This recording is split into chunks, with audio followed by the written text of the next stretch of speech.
婚礼前1周，我收到一封江恒当年高考后写给我的信，好奇地拆开，看到的第一句话却是：肥猪，被你喜欢其实挺恶心的。心跳猛地漏了半拍，我难以置信地盯着江恒熟悉的字迹。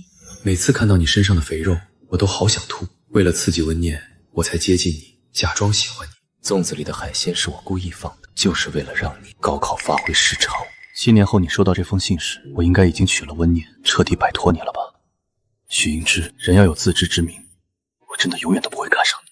信纸发出簌簌的声响，我才察觉自己的双手在颤抖。手机屏幕在黄昏中亮起，被射成壁纸的婚纱照上，我和江恒十指相扣，笑容灿烂。江恒猜错了，7年后他没有和温念结婚，而是成了我的未婚夫。可是这场错误的感情，或许真的不该有序章。我坐在老家的书桌前，木然地盯着江河刚发来的消息。老婆，我很快就到。那封泛旧的信被我小心收起，放进口袋。原来7年前不顾别人的异样眼光，总是围着我转的江恒是那么讨厌我。江恒的车稳稳停下，我收回视线，抱起整理好的东西起身。回忆起过去，眼眶却没得泛酸。高考前，我突然上吐下泻，严重过敏，考试也发挥得一塌糊涂。本就感情不和的父母更加暴躁。1个月后就领了离婚证。我引以为傲的成绩，满心期待的未来，霎时间全部支离破碎。我崩溃大哭时，少年江恒守在我身边，心疼地握住我的手。芝芝别哭，这不是你的错。为了安慰我，江恒甚至起了放弃填报志愿，陪我一起复读的念头。当时的我感动得泣不成声，可现在想想，正是江恒亲手递给我那个偷放了海鲜的粽子，利用我的信任，为我的人生按下了为期1年的暂停键。那时他一定在窃喜，终于可以甩掉我了吧。家门被推开，江河自然地接过我怀中的纸箱，一起走出楼道时，他偷偷凑近啄了一下我的唇，有些委屈地开口：老婆，1天没见，我就好想你。我勉强地弯了弯唇角，和江寒在一起4年，我早已习惯他温柔的占有欲。可那封7年前他亲笔写下的信里，每个字都像锋利的针，反复在我的心头滚动，刺得我血肉模糊。到底哪一个才是真正的他？恍惚地走到车边，我下意识拉开副驾的门，一股浓郁的香水味扑面而来。温念妆容精致，懒懒地靠在椅背上。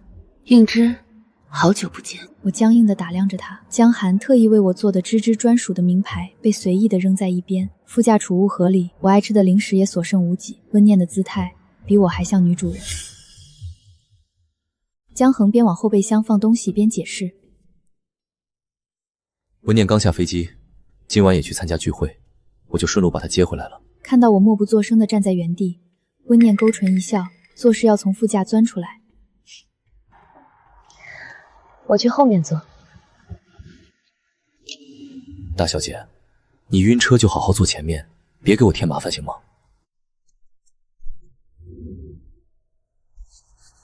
乖，上车。尽管他对温念语气不善，却没舍得让他受一丝委屈。我温顺地钻进车里，心里泛起一阵细密的酸楚。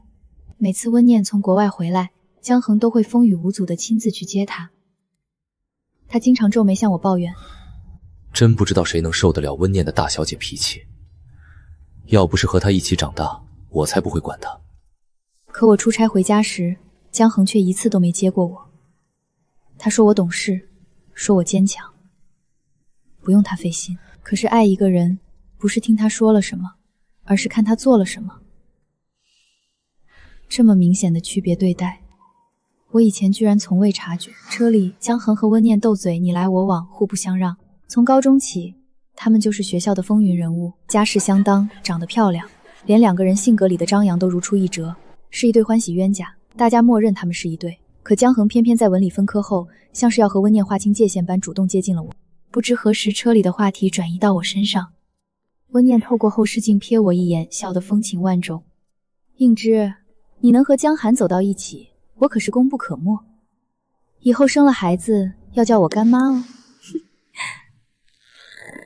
江恒不动声色地握紧了方向盘。以前温念也总是这样开玩笑，可直到今天，我才明白他的深意。高二分科后，温念和另一个男生因早恋被叫了家长，闹得沸沸扬扬。而当时的我因为生病吃激素药，体重常年在210斤，被同学们孤立排挤，性格敏感自卑。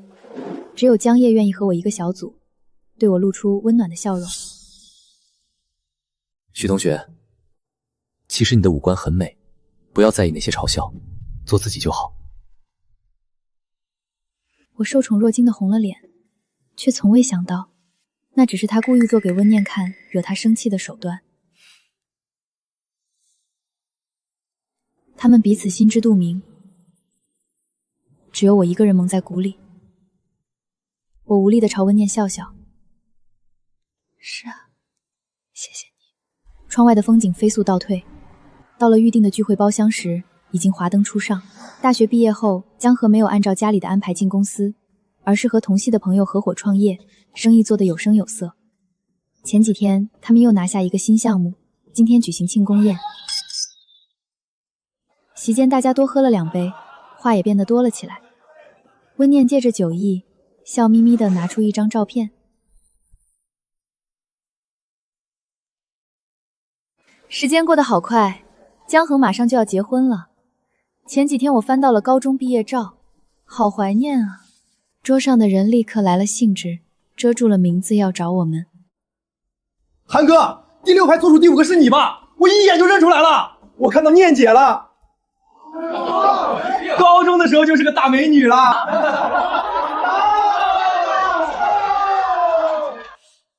咦，我怎么找不到应之？你们不是一个班的吗？我还没来得及说话，温念就开玩笑般回答：“最肥的那个就是他，应之当年的外号可是坦克哦。”话音刚落，包厢里喧闹的气氛安静下来。温念语气中的讥讽和嘲笑一览无遗，大家对比着照片上和现实的我讪笑起来。应之变化好大，更漂亮了，我们都认不出来了。过去的伤痛被温念当众撕开，伤口血淋淋地摆在众人面前。那段被孤立和霸凌的时光似乎又朝我扑了过来。我笑着摇摇头，刚想说些什么，江恒就握住我的手，云淡风轻地解释：当时芝芝生病了，吃激素药才胖了很多。高中的时候大家不懂事，乱起的号。说罢，他微微带着醉意的眼睛望向我，语气蓦地温柔起来。再说了，我们芝芝学习好，温柔又善良，一点都不差。上大学后又减了100多斤，差点把我惊艳坏了。我这辈算是在她手里了，恨不得把她宠成公主。当众的表白让大家直呼肉麻，笑着抢上来灌江恒酒。他配合的一杯杯接下，却始终不曾松开我的手。熟悉的温度一点点渡过来，我低下头，眼眶有些酸。总是这样，受到非议时，江恒永远站在我身边，平静却有力地替我挡下一切恶意，让我误以为他是真心喜欢我，心甘情愿地在他身后追逐。抬头时，我冷不丁地和温念对视，他脸色绷紧，眼里闪着毫不掩饰的嫉妒和刻骨的恨意。只一瞬，他便移开视线。聚会中途，我出来透口气，却在洗手间和温念撞上。他踩着高跟鞋逼近，上下打量我后嗤笑出声：“徐应之，你的命可真好，减肥就能哄江翔当你男朋友。”我默默地握紧拳头，毫不退让。温念漫不经心地摆弄着指甲，状似无意地开口：“不过在我看来，你只是个可怜的备胎而已。你还不知道吧？当年你高考前生病，就是江恒做的。我和别人恋爱，他吃醋的发疯，才故意对你好来气我。”哪怕已经亲眼看过江河7年前写给我的信，从温念口中听到这些事实，我依旧心如刀割。温念盯着我苍白的脸色，唇边的弧度越发上扬。他出国做交换生，是为了我才去的。跟你说的减肥成功就约会，也只是为了敷衍你。你以为他真的想和你结婚？我的身体有些颤抖。温念毫不留情地撕碎了这段感情所有的遮羞布。那又如何？即便无比难过，我依然倔强地发问：像是预料到我的回答，温念哼笑一声，拿出手机。一段录音清晰地响起，江恒醉意朦胧，褪去了平时对温念的针锋相对，声音眷恋不休。念念，我爱你，我向许英之求婚只是为了气你，只要你回头，我就跟你走，你为什么要和别人在一起？别丢下我！我惊愕地僵在原地，几乎忘记了呼吸。比难过先涌上心头的是切肤痛楚的自嘲。傻瓜许应之，江恒从来就没变过。他18岁时想娶温念，25岁依旧爱她。你以为你们在一起时，他对你百般温柔，就能抵得过他们的20年吗？明明看过了那封信，为什么还心存侥幸和幻想，对江恒抱有期待和不舍？温念慢条斯理地收起手机。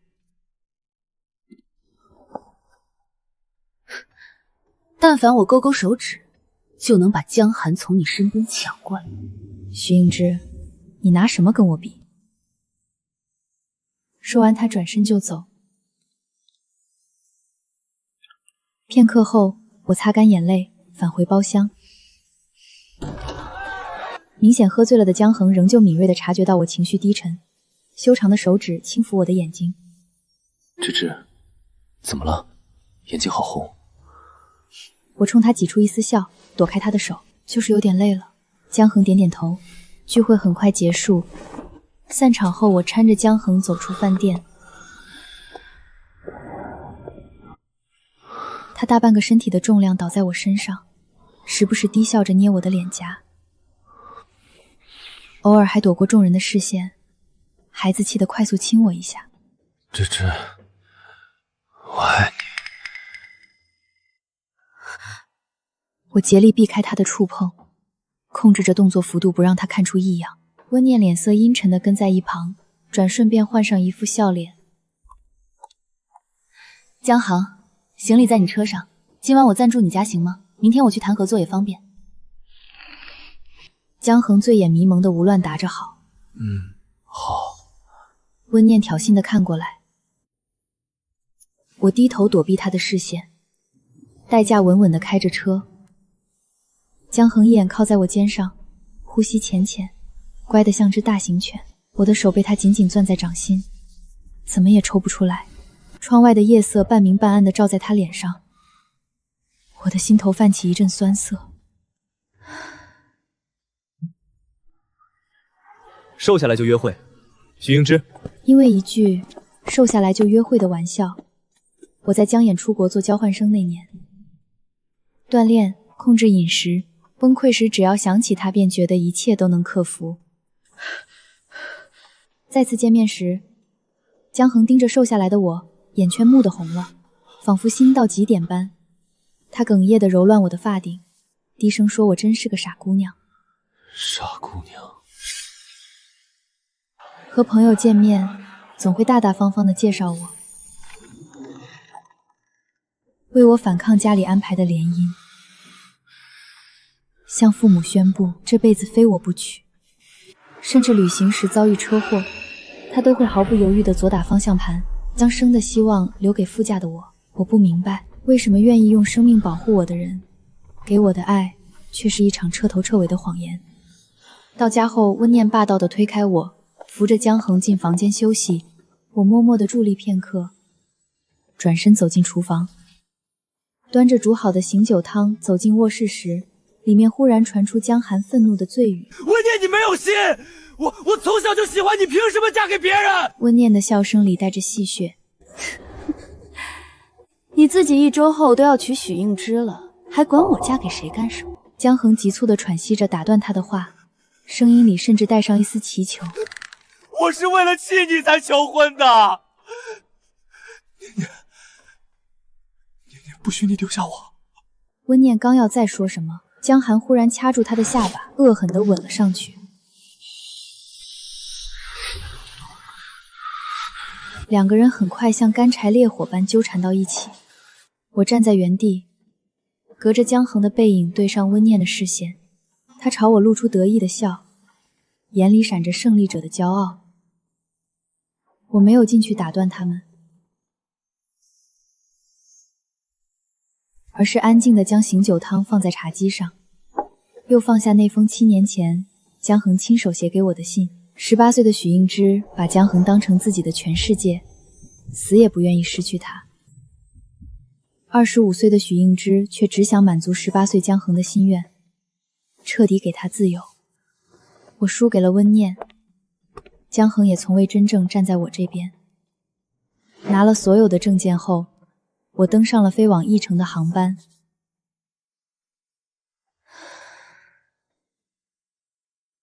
江恒是在宿醉的头痛中醒来的，身边空无一人，只有暧昧的气息和散落的衣物提醒他昨晚发生了什么。江恒的脑海里浮现出许映之情动时桃花般娇艳的脸，情不自禁地笑出声。厨房里传来响动，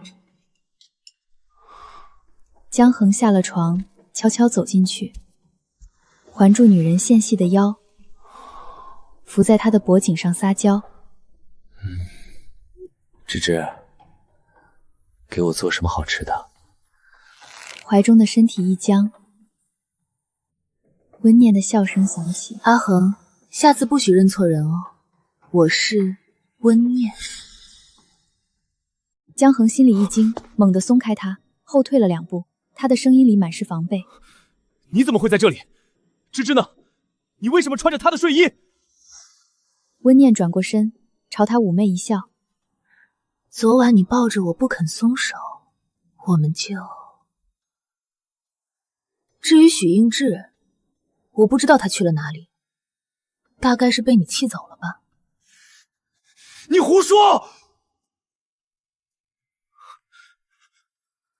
可当他的目光透过温念的林肯看到那些斑驳的痕迹时，心脏却狂跳起来。温念的脸越发清晰，温念走上前来，抱住他，留恋地倾听他有力的心跳。阿恒，既然你一直忘不了我，不要和许映之结婚了好不好？我和别的男人不清不楚，其实也只是为了让你吃醋，多哄哄我而已。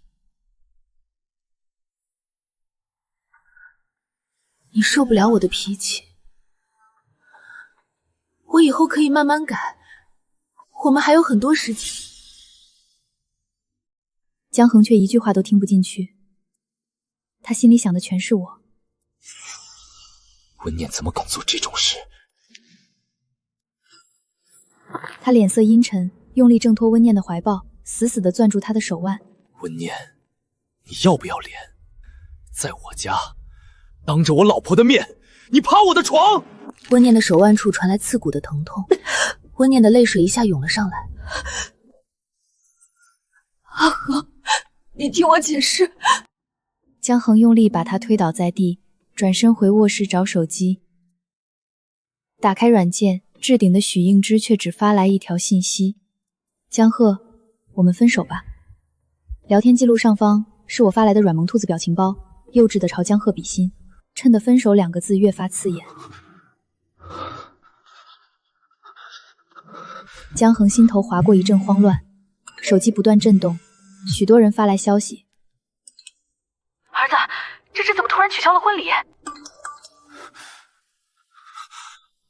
恒哥，你和嫂子吵架了吗？江先生，许小姐通知我们1周后的婚厅不用留了，请问你们考虑好了吗？一个又一个问句把江恒砸得晕头转向。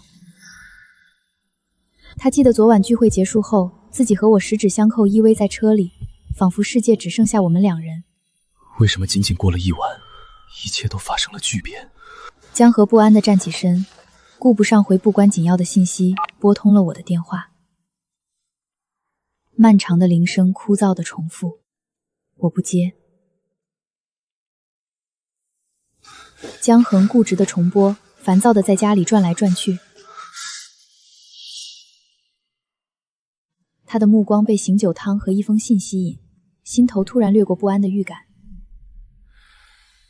他强迫自己冷静下来，放下手机，打开信封。有些泛黄的信纸上，龙飞凤舞的字迹十分熟悉。看到第一句话时，被他丢在脑后的记忆突然变成洪水猛兽，让他的心跳几乎停拍。裴珠，被你喜欢其实挺恶心的。江恒的手开始剧烈颤抖，强忍着慌乱，继续往下读。每次看到你身上的肥肉，我都好想吐。为了刺激温念，我才接近你，假装喜欢你。许英之，人要有自知之明，我真的永远都不会看上你。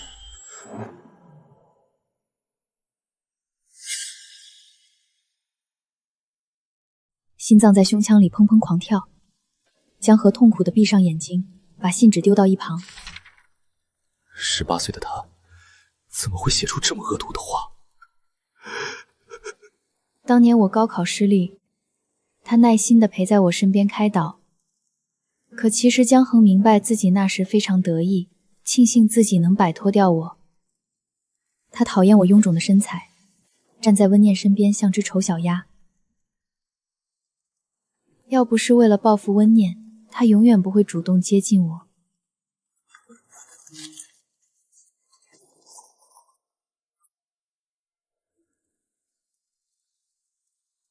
写完后，他就把这件事抛诸脑后。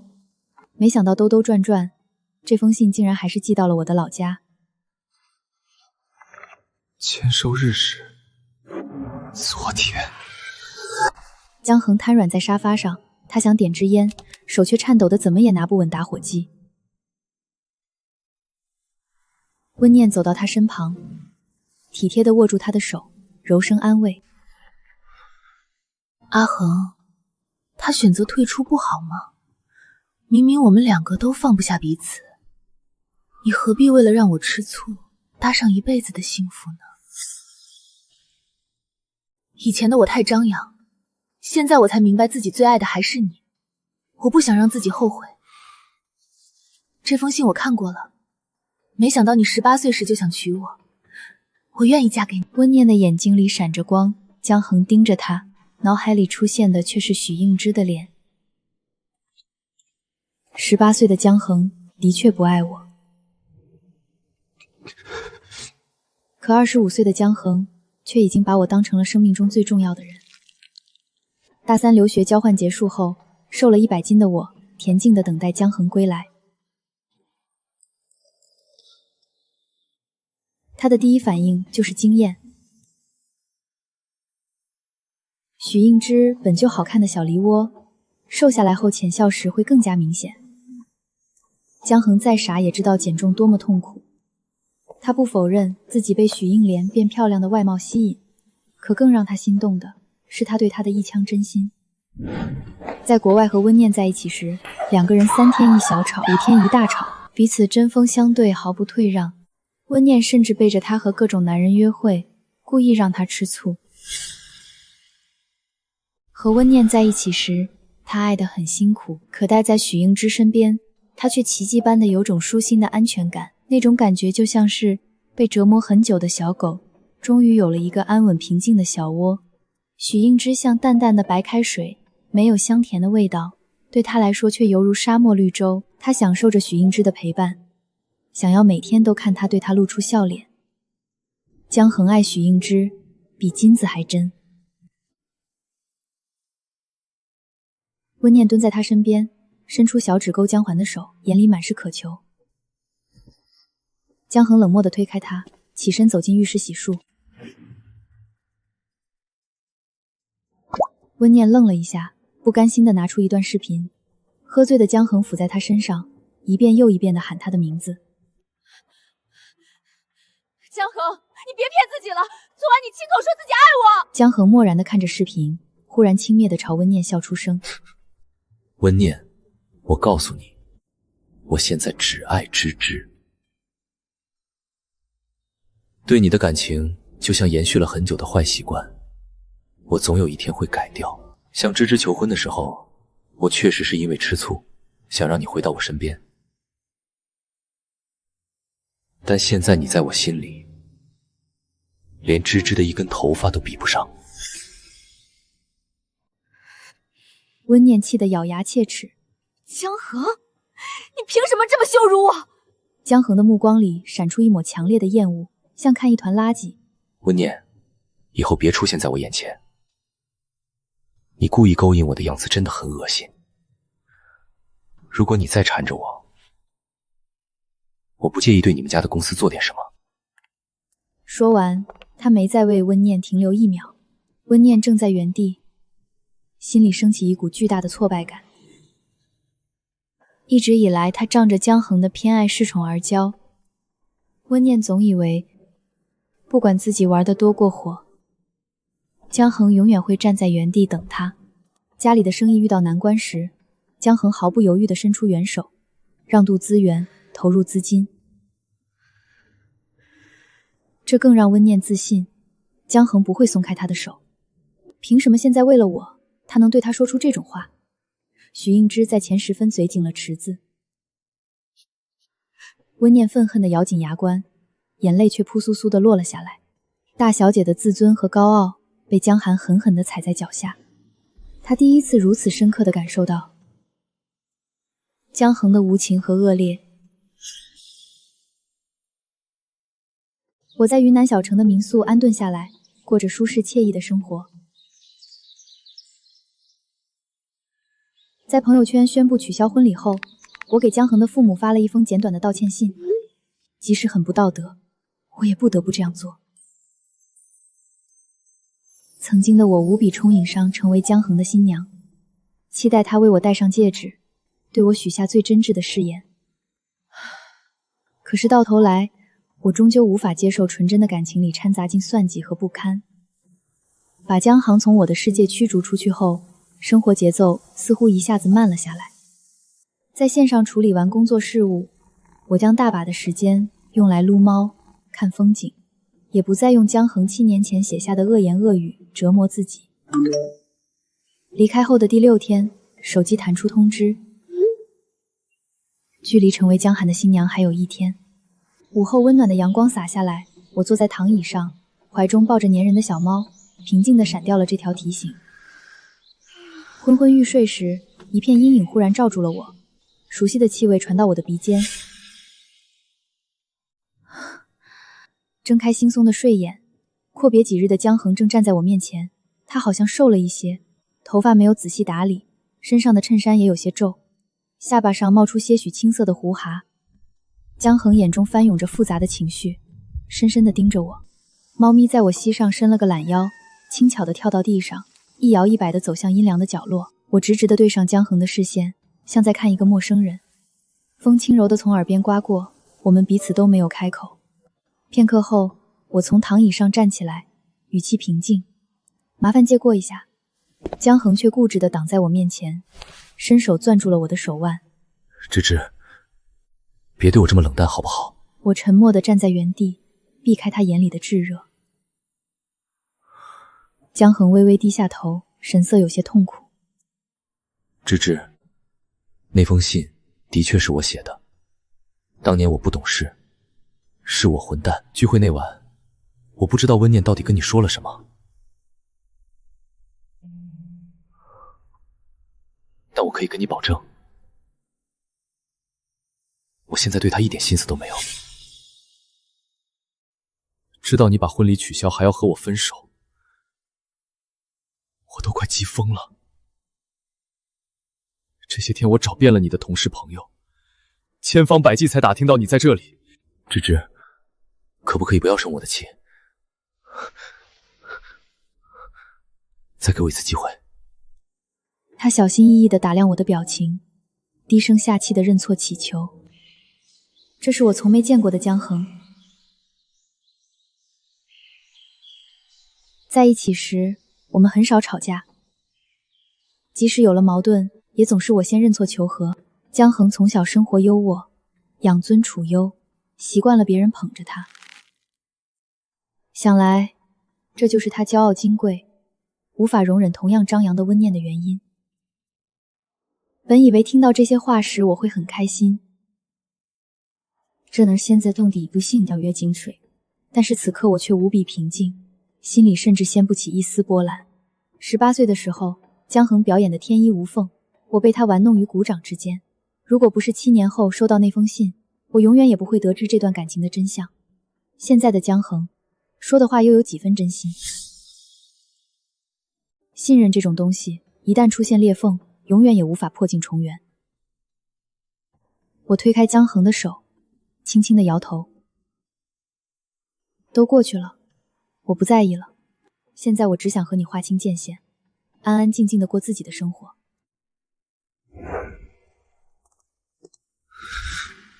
转身要走时，江岩却出乎意料地将我从背后紧紧环住，他的力气之大，让我一时无法挣脱。温热的呼吸喷洒在耳边，江恒的声音里满是痛苦。你想要什么补偿，我全都给你，别这样对我，求你了，芝芝，别多记住这种话。我自嘲地勾了勾唇角。补偿？因为不想我大学时围绕在他身边，江恒故意害我过敏，家庭关系破裂，父母相互指责，我被迫复读。这1年的时光，他要怎么补偿？我为他虚假的感情付出的全部真心，他要怎么补偿？江恒在我背后瑟瑟发抖，仿佛怕我下一秒就会消失。我拼命挣开他的怀抱，和他拉开距离。江恒，我想要的补偿就是别再缠着我。我不想再做你和温念情趣里的一环，不想再像个小丑一样被你们嘲笑讽刺，不想再做你刺激他的工具。放过我，好不好？说完，我将他甩在原地，大步离开。江恒对我的感情起始于一场恶作剧，而我不愿再配合。本以为江恒会死心离开，当晚他却又找到我，眼眶有些泛红。芝芝，我真的知道自己错了。明天原本是我们的婚礼，却被温念搅了局。我已经给所有亲朋好友都买了机票，他们到这里之后，我们照常举行婚礼，尚前温念正常保过礼。婚庆公司我也安排好了，一切都和原来一样。芝芝，芝芝，其实你舍不得和我分开，我都做到这份上了，你还不肯给我一个台阶吗？他的声音里带着浓浓的委屈，而我只是瞪大了双眼。江恒，你疯了！你自己过来也就算了，为什么要把亲朋好友全都拉来？你考虑过他们的感受吗？江恒朝我露出一丝笑容，伸手想要触碰我。芝芝，没关系的，他们的误工费全部由我承担。你心软了，对不对？我就知道，芝芝不会故意为难我。我躲开他的手，难以置信地后退一步。芝芝，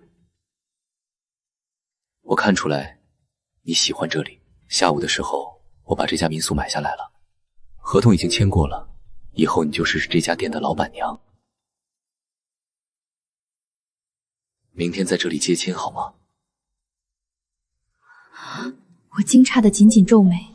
江恒，你认真的吗？江恒郑重地朝我点头。芝芝，我不会拿这种事跟你开玩笑。我知道自己以前做的事对你很不公平，现在我是真的想好好补偿你。温念从今以后和我半点关系都没有，我也不会和他纠缠。我只想让你看到我的真诚，回到我身边。我一句话都听不进去。江恒，你真的失去理智了。我再说一遍，我已经认真考虑过了，我是不会跟你结婚的。转身逃回房间后，手机响了起来，各种消息不断的闪烁着。应之，新婚快乐呀！我们已经落地了，现在出发去酒店。许小姐，婚纱已经按照江县的要求加急送过去了，很快就到。芝芝，我就知道你和江恒不会分开。我磕的 CP 不许 B1，猜猜我给你的新婚礼物是什么？我强迫自己冷静下来，迅速收拾好行李。江恒是个固执的人，认定的事不会轻易更改。以前贪我来刺激温念，现在又用亲朋好友来拿捏我，他从来就没变过。偷偷溜出民宿后，我打车去了另一个酒店，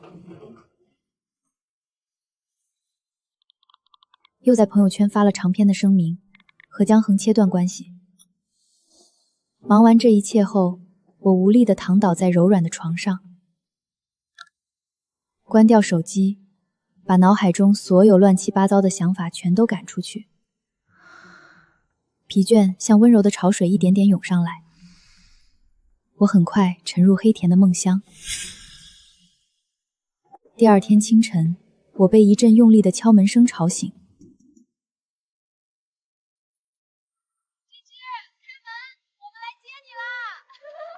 新郎已经到喽！我揉了揉睡眼，下意识地打开了房间的门。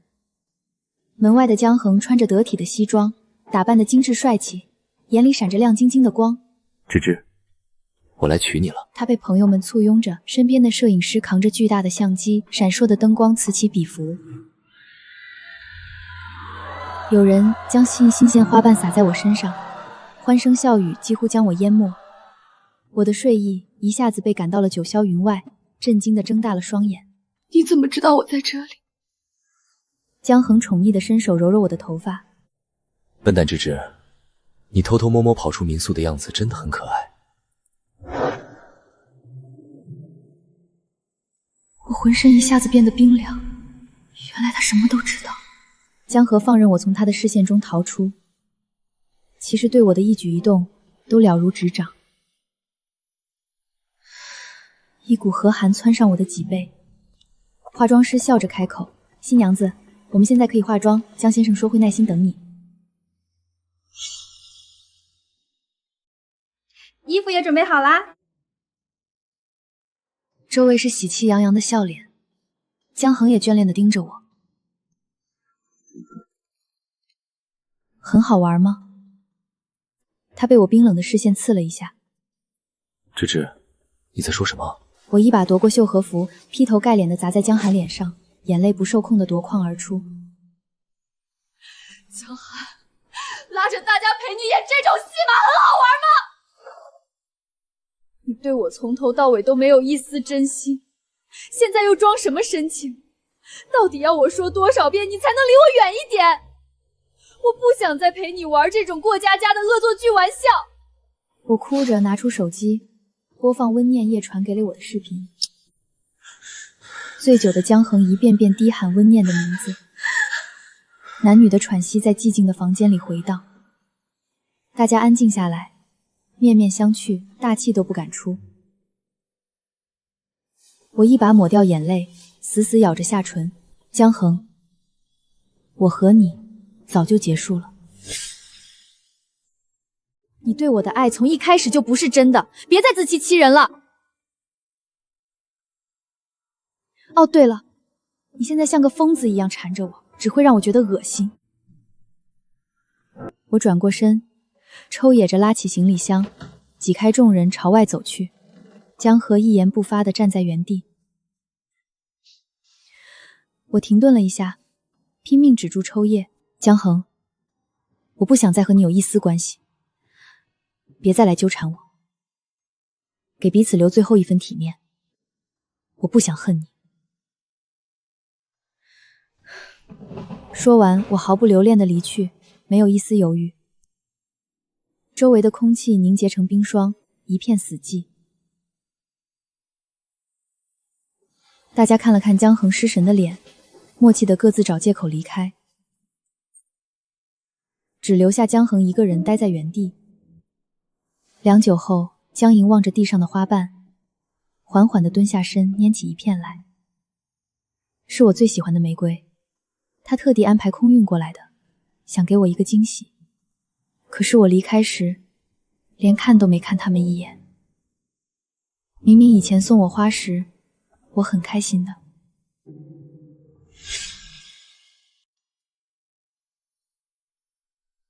放在口袋里的戒指礼盒硌得他生疼。江恒下意识取出戒叶指捧在手心，脑海里不断重复着许映之刚刚朝他嘶吼的那些话。他从来没用那么充满恨淡的眼睛看过他。江恒想反驳，人是会变的，芝芝。以前我接近你，只是在玩一个恶作剧。可是经年累月的相处下，我的心早就偏向了你。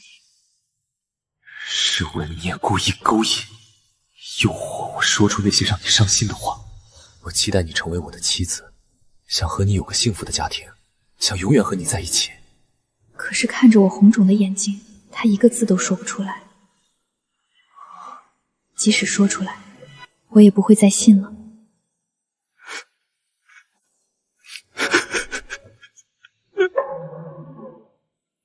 1年后，我呼吸着异国的空气，望着不远处成群结队的鸽子。小时候总幻想长大能赚好多好多钱，和心爱的人一起环球旅行。现在我明白了，真心实在难求。过好自己的生活，安静地等待缘分就好。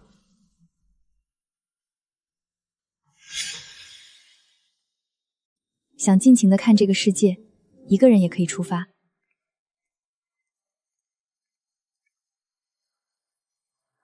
偶尔我还能从朋友口中得知江恒的消息。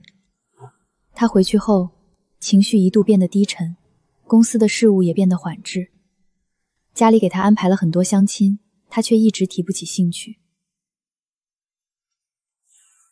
和世交温家的关系也变得紧张。朋友们说，江恒还在默默地关注我。我听后一笑而过，再也不放在心上。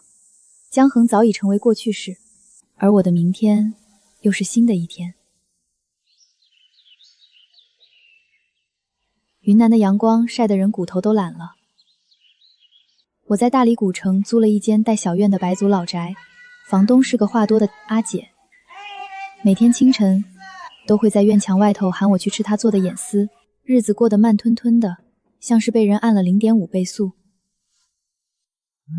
江恒的消息我一条都没回过，他最初每天发几十条语音，文字一条接一条的弹出来，后来渐渐变成每天2条，最后只剩下一句芝芝，今天还好吗？悬浮在对话框里，像块咽不下去的糯米团子。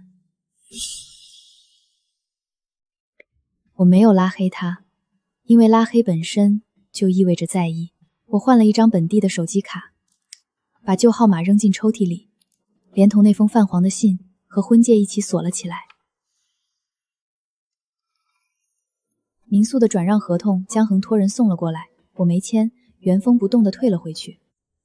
他买下的那家店后来换了老板，听说是个从成都来的姑娘，养了2只金渐蜜，日子过得热热闹闹。我把工作彻底转成了线上，接一些文案策划的散活，收入不多，但养活自己绰绰有余。每天傍晚，我会去洱海边走一走，看水鸟掠过波光粼粼的湖面，看远处苍山的轮廓被落日勾成金色。有时候走着走着会突然停下来，恍惚地想，原来不用追着谁的背影跑，脚下的路竟然这么宽。那天傍晚回到小院，阿姐正蹲在门口逗猫，见我回来笑眯眯地招手。小许，有人给你寄了东西，搁你窗台上了。我心头微微一紧，推门进去，窗台放着一个牛皮纸信封，没有寄件人信息，只有一行熟悉的字迹，芝芝亲启。江恒的字依旧好看，笔锋利落，像他这个人一样带着不容分说的力道。我没有拆，拿起来掂了掂，薄薄的一片，估计是信纸。转身走到厨房，把信封压在调料罐下面，洗了手开始切菜。刀刃落在砧板上，发出规律而沉闷的声响，我的心跳也跟着一点点平复下来。江恒想说的无非还是那些话，他知道错了，他想补偿，他离不开我。可是7年前他写下那些字的时候，笔尖落得有多干脆，我今天心里那道裂缝就有多深。信任像一块被打碎的瓷盘，哪怕拼得再完整，那些蛛网般的纹路也不会消失。端起来盛汤时，水还是会顺着缝隙一点点渗出来，烫了手才后知后觉。我把菜下锅，油花溅起细小的噼啪声，那封信就搁在角落里，不再重要了。半个月后，我接到了一通意料之外的电话。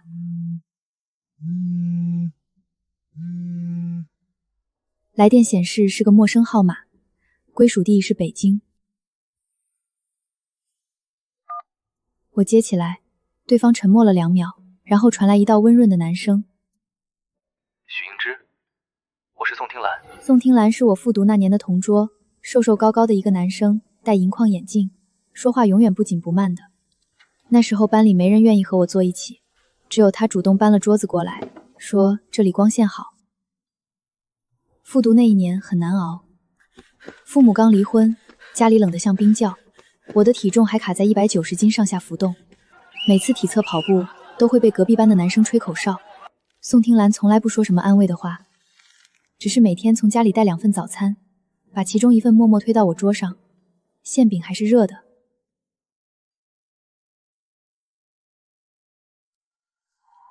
后来他考去了北京，我考去了江河所在的城市，联系渐渐就断了。我握着手机走到院子里，声音里带了些意外：“宋听兰，你怎么找到我的？”他低低笑了一声，像是松了口气。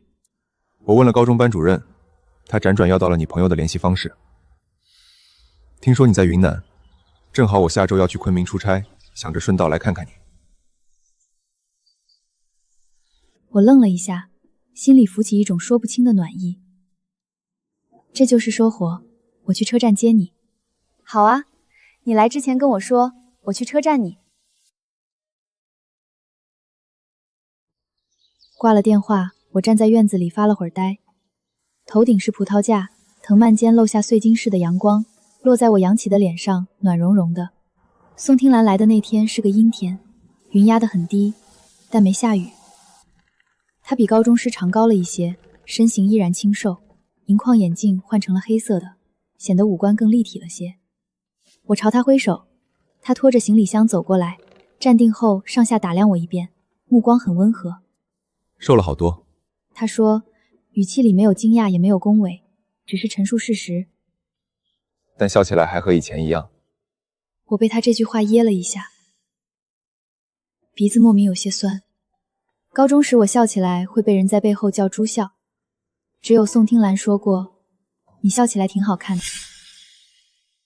我带他去吃了本地特色的酸辣鱼，他吃得满头是汗，一边灌凉水一边说，比北京的好吃多了。饭桌上聊了很多，聊高中那些课事，聊但慢性盖了把他逛世面要高中那些荒唐的事儿，聊他毕业后在互联网公司卷生卷死，聊我这2年东奔西跑的日子。他始终没有问江恒的事，直到送他去民宿安顿好，临别时他才站在门口，隔着2步远的距离，声音放得很轻。灵芝，你过得好吗？我看着他镜片后面那双认真的眼睛，忽然觉得这个好字好像比我想象中更容易说出口。挺好的，真的。宋听兰点点头说那就好了，然后转身进了房间。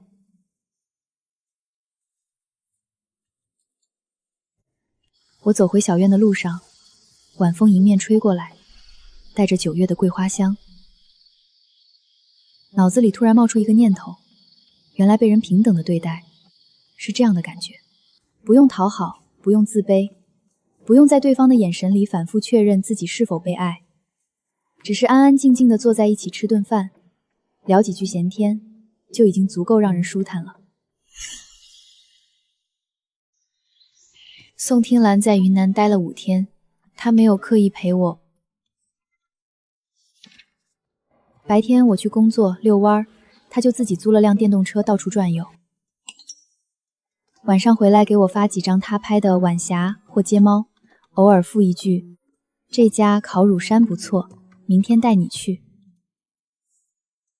第4天傍晚，我们坐在洱海边的长椅上，看水面上碎金子一样的光丹。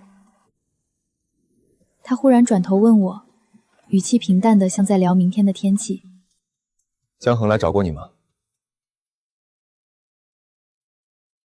我偏头看他，他正望着湖面，侧脸的轮廓被夕阳描了一层柔和的光。我知道他迟早会问，但没想到他会挑这样一个安静的时刻，轻描淡写的抛出来。来过。我说，被我赶走了。宋听兰点了点头，没有追问细节。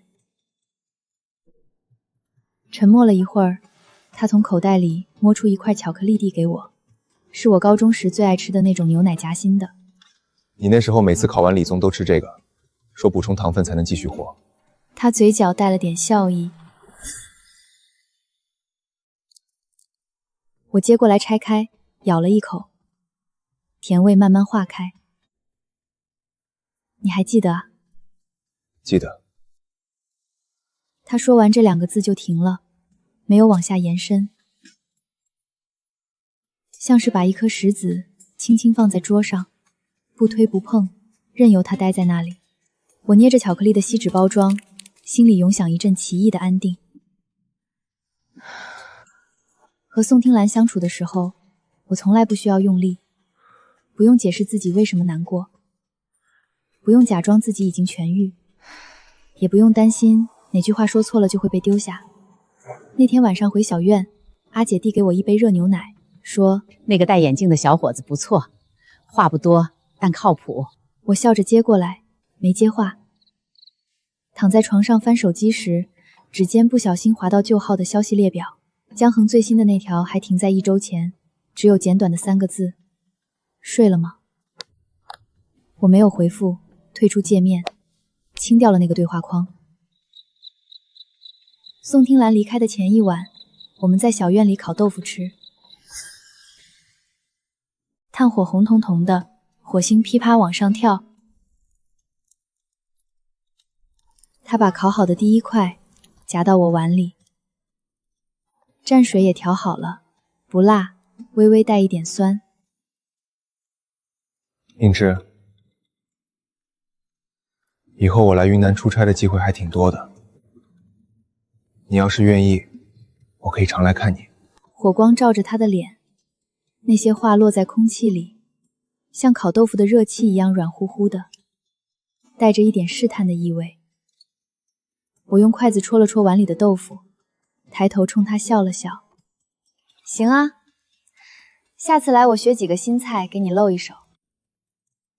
他听了没再说什么，低头慢慢吃东西，嘴角的弧度却一直没有落下去。送他去机场那天清晨，天刚亮透，空气里还带着露水的湿气。他拖着行李箱过了安检，在闸口回头朝我挥了挥手，我站在玻璃外面也朝他挥了挥。飞机起飞后，我一个人坐在候机大厅的椅子上，阳光从落地窗住进了线角，大片大片的倾泻进来，暖得人眯起眼睛。心里有什么东西正在慢慢松开，像一只手攥了很久的拳头，终于一节一节地舒展开。我忽然想起很久以前看过的一句话：爱从来不是追赶，而是停留。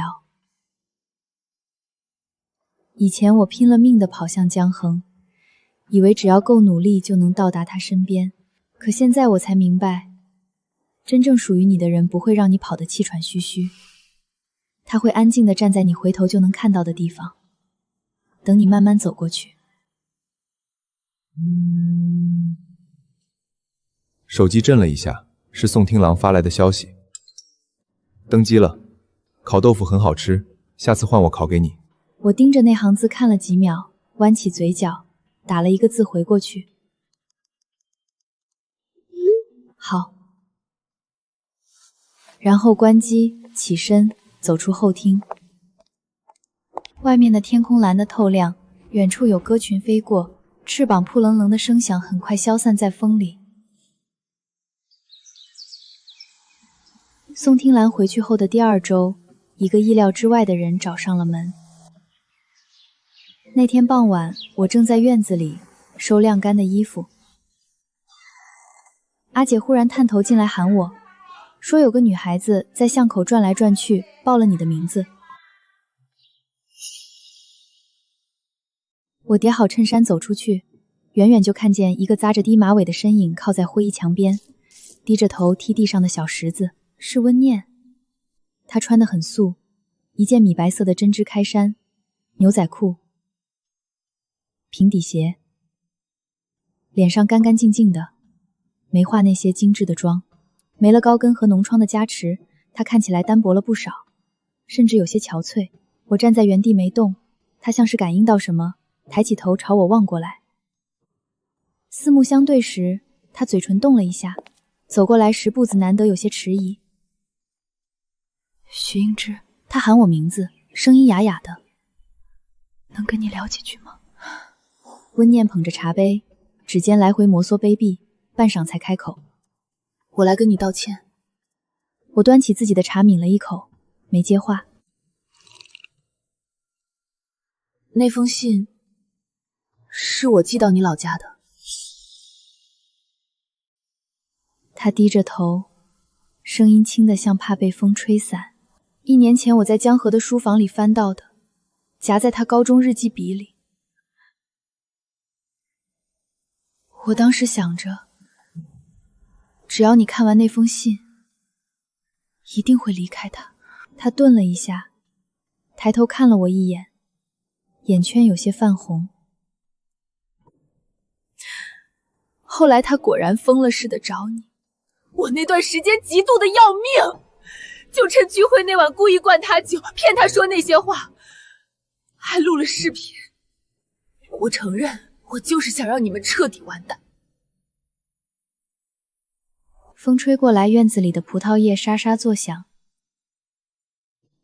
温念的声音越来越低，最后几乎成了气声。可你走了之后，他连看都不愿意再看我一眼。我跟他闹，求他，拿2家生意的事威胁他，他全都无动于衷。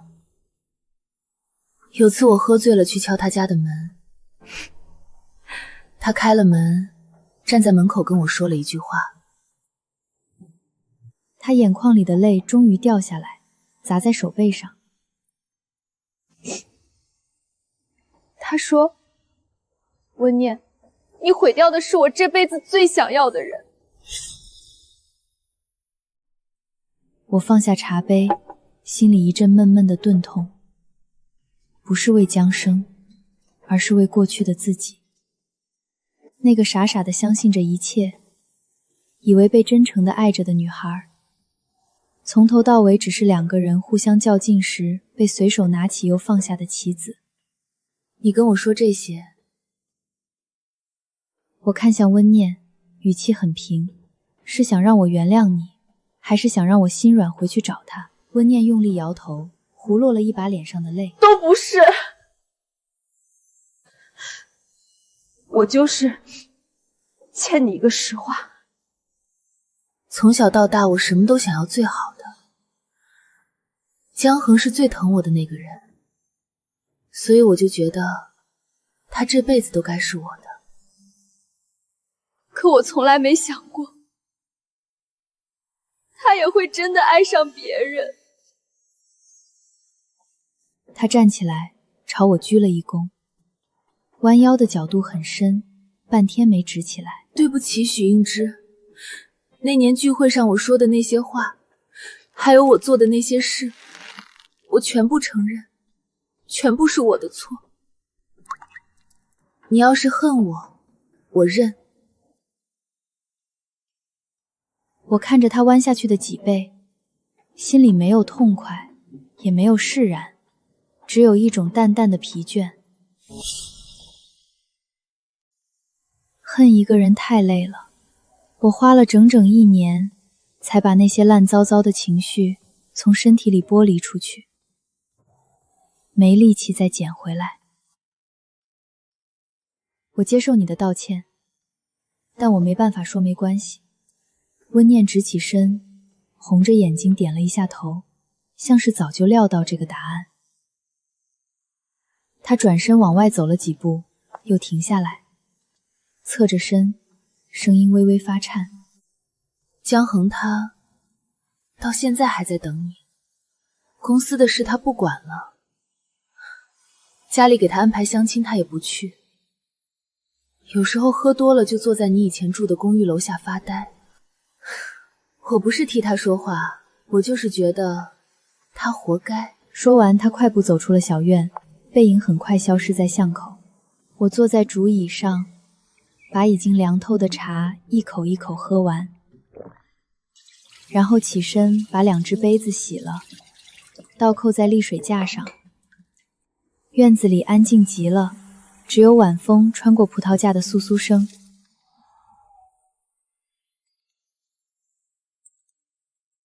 晚上宋听兰发消息过来，问今天过得怎么样。我想了想，回了一句：有人来跟我说了对不起，其实也没有想象中那么难。他回得很快，那很好，你的心又轻了一点。我看着那行字，笑了一下。是啊，轻一点，再轻一点，总有一天可以轻到像鸽子一样飞起来。11月底的时候，大理开始冷了。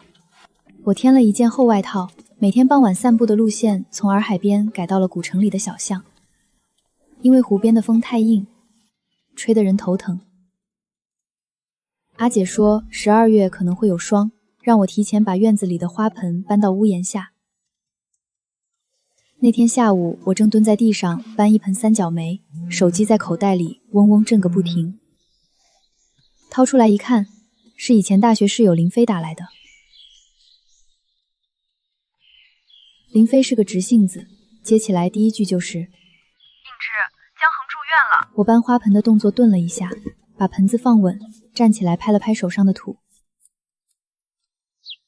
他怎么了？林飞的声音有些急。急性胰腺炎，喝了太多酒，好几天没正经吃东西，直接被同事从办公室送进医院了。医生说再晚2天就危险了。我握着手机没说话。林飞在那边叹了口气，声音放软了些。我知道你不想再跟他扯上关系，我就是觉得应该让你知道，他爸妈急得够呛，他妈昨天还在病房门口哭，说他就是自己作践自己。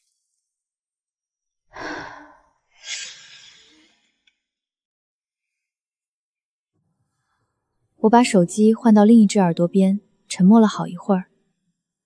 菲菲，我开口，声音比自己预想想的更平静。他不是因为我住院的，他是自己选了这条路，跟我没有关系。电话那头安静了几秒，林飞轻轻嗯了一声。我明白，我就是怕你以后知道了会难过。不会的，我说我已经不难过了。挂了电话，我在院子里站了很久。三角梅的叶子被风吹得个翻来覆去，露出背面淡淡的银白色。我想起和江寒在一起的那4年，想起他半夜给我煮姜茶，下雨天绕路来接我下班，在旅行途中毫不犹豫地把方向盘往左打。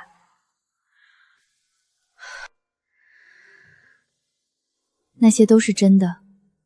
他保护我的那一刻，心跳是真的。可他写那封信的时候，厌恶也是真的。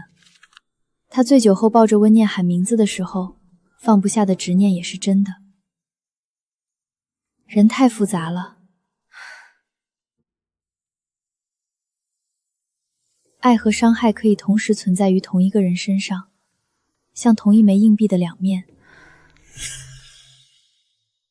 我没办法只选一面来看，因为另一面永远都存在。那封信就是铁证。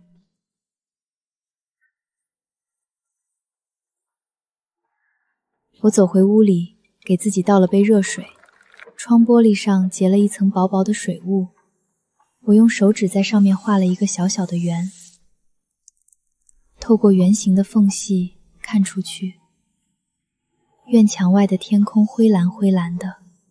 第二天一早，我给宋听冉发了条消息：宋听冉，我想换个地方待一段时间，你有没有推荐的城市？他大概在开会，过了半小时才回过来一串语音。我点开听，背景音里有键盘敲体的哒哒声，他的声音带着一点笑意。成都吧，吃的暖，人也热乎，冬天不会太冷，我有个朋友在那开了家小书店，缺个帮忙看店的，你要是愿意，我帮你问问。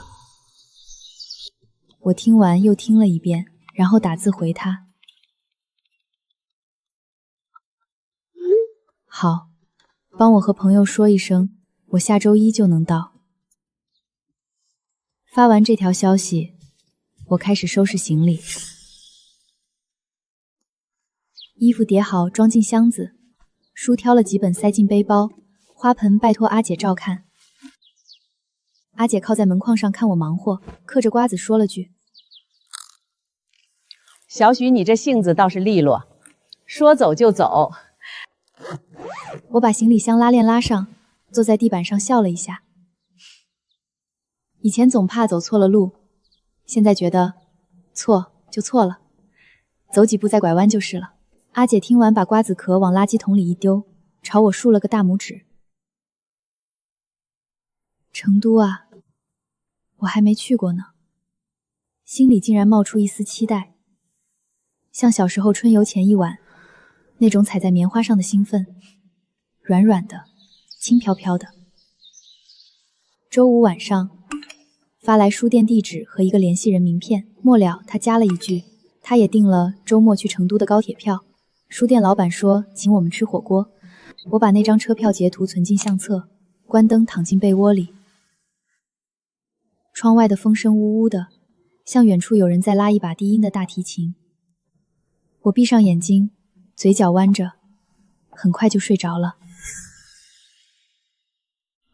成都的冬天比我想象中温柔。书店藏在一条老居民区的巷子里，门脸不大，招牌是手写的木头牌子，上面简简单单刻了4个字：慢翻书店。老板是个30出头的短发姑娘，叫陈芝，跟我名字撞了一个字，笑起来左边有颗虎牙。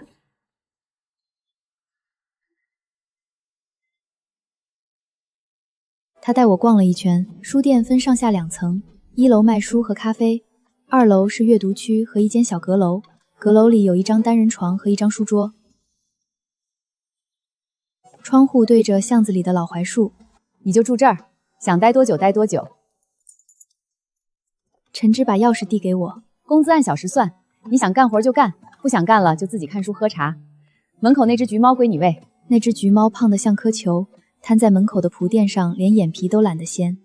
我蹲下去摸它下巴，它懒洋洋地呼噜了一声，算是给了个面子。到成都的第3天，宋听岚来了，她提着2袋水果站在书店门口，橘猫绕着裤腿转了2圈，就嫌弃地走开了。小宋，你自便。陈芝远远喊了一声，就钻进吧台后面调咖啡去了。我们坐在2楼的窗边，外面的老槐树叶子落了大半，剩几片枯黄的在枝头簌簌地摇。宋听岚把橘子剥好递给我一半，习惯吗？自己拿了一半慢慢嚼。他问我，把橘子塞进嘴里，酸甜的汁水在舌尖吃开。习惯，这里很好，店里的书比我想的多，尤其2楼角落那架诗石，我翻了3天还没翻完。宋听岚笑了一下，侧头看着窗外。午后的阳光从秃了的槐树枝斑间漏进来，在他肩膀上落了稀稀拉拉的狂点。应之。他忽然叫我名字，声音依然不紧不慢的。你有没有想过以后想做什么？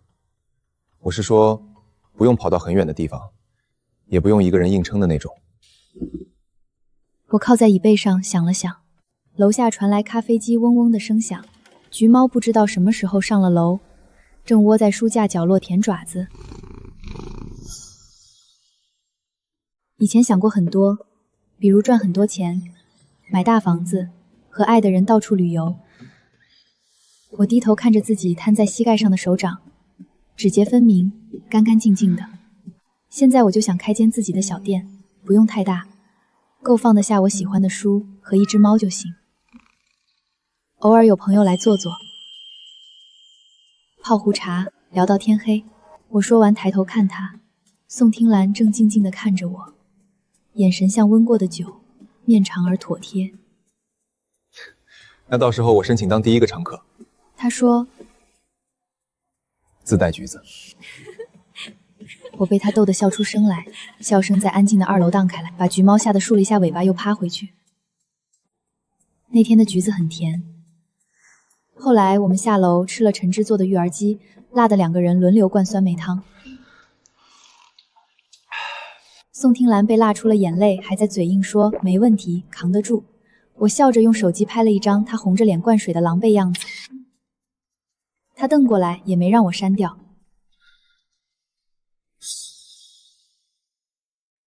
晚上送她去地铁站的时候，她在闸口前停下来，转身看着我，灯把她的影子拉得长长的，一直延伸到我的脚尖前。徐英之。她很少叫我全名，这一次叫得很认真。你要是想留在这里，我就申请调来成都的分公司。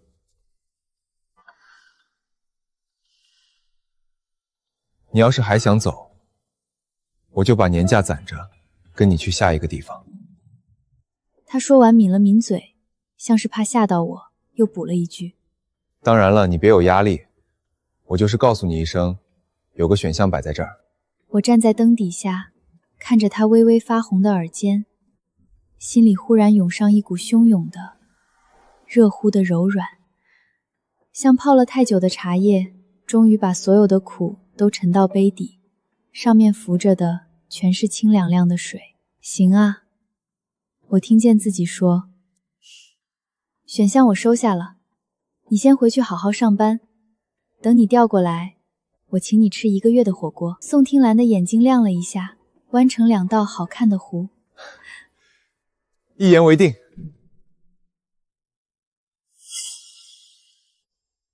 他转身刷卡进了闸口，走几步又回头朝我挥了挥手，我也挥了挥，站在原地看他走下楼梯，直到背影消失在通道尽头，才转身往回走。夜风凉凉的，裹着火锅店飘出来的牛油香气。橘猫还在书店门口的蒲墩上盘着，我走过去蹲下来挠了挠它的下巴，它闭着眼睛呼噜得很大声。我仰头看了一眼天空，成都的夜看不到太多星星，但路灯的光把老槐树的枝干照得暖黄暖黄的，像一幅安静的油画。忽然很想告诉18岁的许应坚，别怕，你会离开那个让你哭着奔跑的人，会遇见温柔的不像话的晚风，会在某个普通的不能再普通的冬夜里，觉得自己终于完整了。我抱着橘猫站起来，推开书店的玻璃门。铃铛响了一声，陈芝在吧台后面抬头朝我笑：回来啦，给你留了醪糟汤圆在保温壶里。谢谢芝姐。我走进暖融融的灯光里，背后的门轻轻合上。风声也好，人声也好，都隔在外面了。1年后的春天，我的小杂货铺开张了，铺子就在漫帆书店斜对面，窄窄的一间门面，刷成奶白色的墙，门口挂了一串风铃，风吹过来叮叮当叮的响。铺子里卖些杂七杂八的东西，手做的干花，淘来的旧书，云南带回来的扎染布，还有我自己熬的桂花酱，生意不寒不淡，刚够付房租和喂那只越来越胖的橘猫。宋听兰真的调来了成都。去年冬天，他办完交接，拎着2个大箱子敲开书店的门，陈芝当场起哄说：“这项算不算千里追妻？”宋听兰耳朵红透了，却硬撑着没反驳。后来他在南边租了套小公寓，离我的铺子骑车15分钟，每周至少来蹭3、4顿饭。带来的橘子堆满了厨房的角落。开张那天，他请了假来帮忙摆货架，个子高就是好用，最高的那层书全靠他踮着脚塞进去。我站在下面递书，他接过去的时候，低头冲我笑了一下。窗外4月的阳光正好落在他肩膀上，亮得晃眼。许老板，这层摆什么分类？诗集和旅行杂本混着放，看着舒服就行。他认真的一排排码过去，指腹慢慢抚平书脊上翘起的边角。我靠在柜台边看他，忽然想起很多年前那个被全班孤立的午后。宋听兰搬着桌子走过来，只说了句：“这里光线好。”他这个人从来不说那些漂亮话，但每一件小事都落在实处，沉甸甸的，暖烘烘的，像一床晒透了的棉被，盖在身上就让人安心。傍晚，陈芝抱来一盆绿萝当贺礼，橘猫跟着他脚后跟溜进来，熟门熟路地跳上窗台盘起来。3个人坐在铺子门口的小矮凳上吃冰粉，加了醪糟和糍粑，甜得恰到好处。巷子里的晚风温柔地穿过来，把风铃吹得细碎的响。宋听兰挖了一勺冰粉递到我嘴边，我张口吃了，她眼角的细纹笑出来，像落日在水面投下的涟漪，一圈圈荡开。铺子缺个招牌。他说：“我认识个朋友会写木板字，明天让他来量尺寸。”叫什么名字好？我偏头问他。他想了一下，手里的勺子悬在半空。你来定，这是你的铺子。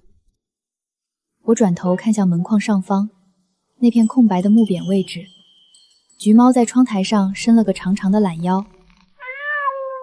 陈芝正低头往嘴里送最后一口冰粉。我说：“叫听风铺子吧，好听又好记。”宋听兰愣了一下，然后垂下眼睛笑了。她什么都没多说，只是把我手里空掉的冰粉碗接过去，连同自己的一起摞起来，起身去巷口的水龙头冲洗。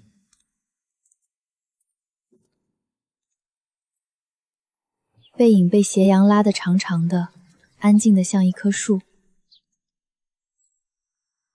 我坐在矮凳上，风铃叮叮当当，手机放在口袋里。那个旧号早就注销了，连同里面的照片、聊天记录和所有关于江燕的痕迹，一起变成了记忆深处一粒微小的尘。偶尔想起来，心跳已经不会快了，也不会疼了，只是很轻地划过一下，像云影掠过山头。后来听林飞说，江河被家里送出去待了1年，回来以后接了他父亲的公司，做事比以前沉稳了很多，也不怎么喝酒了。温念去了南方的一所大学当老师，朋友圈偶尔发些课堂和学生合照的照片，笑得很平和。